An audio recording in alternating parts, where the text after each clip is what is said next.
Have you ever stopped to think about leadership? I mean, really think about it? We often see it as a top-down thing, right? Someone giving orders. Well, today, we're going to flip that idea on its head. We're diving deep into a way of thinking where leadership isn't a monologue, it's a conversation. And to kick things off, check out this quote from the legendary Ken Blanchard. "The key to successful leadership is influence, not authority." Boom. Right there, that one sentence completely changes the game. It's not about your job title or how big your office is. It's about your ability to actually connect with people, to inspire them. And that, my friends, is where the real conversation begins. So here's what we've got on tap. First, we'll lay the foundation for leadership that actually lasts. Then we'll get into the human element, the emotional engine that drives everything. After that, we'll look at the leadership dance, this dynamic give and take. And we'll wrap up with how the very best leaders are always learning. All right, let's get into it. First things first, you can't have a great conversation without a solid place to have it. You need a foundation. And in leadership, that means building something that's meant to last. That's where this idea of sustainable leadership comes in. So what in the world is sustainable leadership? Well, think of it as influence that's about more than just the next quarter's profits. It's about steering the ship, sure, but also getting everyone aligned and committed to solving real problems, all for a vision you actually share. Those keywords, alignment, commitment, shared vision, they all scream conversation, don't they? It's about getting everyone into the story, not just telling them how it ends. Now, the real magic here is how this all builds from the inside out. It's got to start with you, with self-leadership. You can't lead a conversation out there if you haven't mastered the one in your own head. From that solid core, you build influence to share your story. Then you network to bring other voices into the chat, you embrace complexity to make the discussion richer, and you push boundaries to make sure it's a conversation that includes everyone. Okay, so a solid foundation is absolutely crucial, but any good conversation needs more than just structure. It needs a heart. It means that human element. And this is where something called primal leadership, the emotional engine of it all, really takes center stage. You know that feeling when you walk into a room and you can just feel the vibe? That's what primal leadership is all about. It's the emotional current running under everything we do. It's using your emotional intelligence not to play games, but to genuinely understand, connect, and guide the whole team's mood in a good direction. A leader sets the emotional weather. So are you creating a storm of anxiety, or are you bringing the sunshine?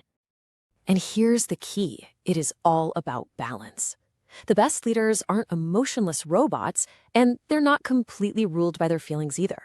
They live in that sweet spot right in the middle, where the logical, analytical brain has a healthy conversation with the intuitive, feeling part of the brain. It's about making a decision that doesn't just look good on a spreadsheet, but one that feels right and gets everyone energized. So how do you actually do this stuff? Well, it boils down to a few key skills. First, adaptation, being open, flexible, and truly welcoming all the different voices in the room. Next up is cognitive appraisal. That's just a fancy way of saying you're a master of the reframe. When a project hits a snag, do you see a dead end or do you see a chance to learn something new? It's about finding that opportunity. And finally, response modulation. You control the emotional thermostat. You get to choose optimism. You get to decide if the glass is half full. All right, we've got the solid foundation. We've got the emotional heart. Now let's talk about the movement. Because leadership isn't some fixed position you hold. It's a fluid, dynamic dance. And you know, the best dancers know when to lead and when to follow. And that brings us to a huge question, one that every leader really needs to wrestle with. When is it time to let someone else take the lead? When is it your turn to step back, stop talking, and really truly listen? Just think about that for a second. And this is the payoff. This is why stepping back is so incredibly powerful. When you hand over the lead, you're not losing control. You're opening the floodgates for creativity and new ideas. You're inviting the team to dig deeper, to expand their own experience. And you're making darn sure that every single person feels included. Suddenly, the room isn't a lecture hall anymore. It's a creative workshop. You know, this all leads us to our final and maybe the most critical part of the puzzle. The most effective leaders, the best conversationalists, they are, without a doubt, the most dedicated learners. And learning itself is a conversation. This amazing, expanding cycle. Yeah, it starts with you, with your own needs, but it can't end there. The real growth spurt happens when you jump into collaborative learning, sharing and building with other people. From there, you branch out even further, connecting dots between different fields. And then, You go global, gaining totally new perspectives from other cultures. Your understanding just gets richer and richer. But what's the spark? What's the engine that drives this entire learning cycle forward? It's something so simple, but so powerful. It's all about asking the right questions. I mean, just look at how beautifully this flows. It all starts when you ask for feedback. That simple act sparks a real exchange of ideas. That conversation leads directly to making things better, to real improvements. And before you know it, those little improvements point you in a brand new, innovative direction you never would have discovered on your own. See? A question leads to a conversation, which leads to progress. And let's be clear, innovation isn't always about tearing everything down and starting over. It's usually more like a thoughtful conversation between the old and the new. You don't just toss out what's always worked. You recycle the best parts, you blend them with fresh ideas, and you create something new that's stronger and better than what you had before. It's the beautiful result of a really great dialogue.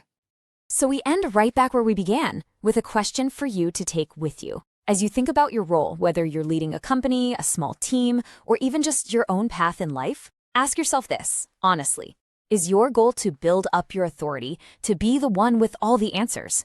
Or is your goal to start a conversation, one that invites people in, that helps everyone grow, and that just might lead all of you to a place you never could have imagined on your own? The choice is yours.